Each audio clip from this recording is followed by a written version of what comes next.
আসসালামু আলাইকুম। এই বরবটি গাছগুলোর বয়স 15 দিন, বেশ বড় হয়ে গেছে, তাই বেঁধে দিচ্ছি এবং আজকে সার দিয়ে দিব। কি কি সার দিই সেটা আপনাদের দেখাবো। দুটি বেডে 9টি বরবটির গাছ লাগা আছে।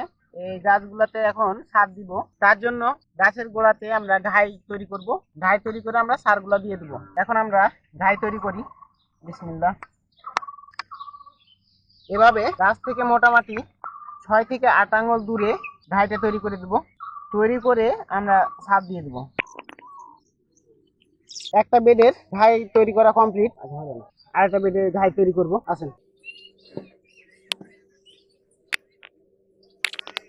আলহামদুলিল্লাহ, আমাদের দুটো বেডেরই ঘাই তৈরি করা কমপ্লিট। এবার আমরা সার দিয়ে দেবো।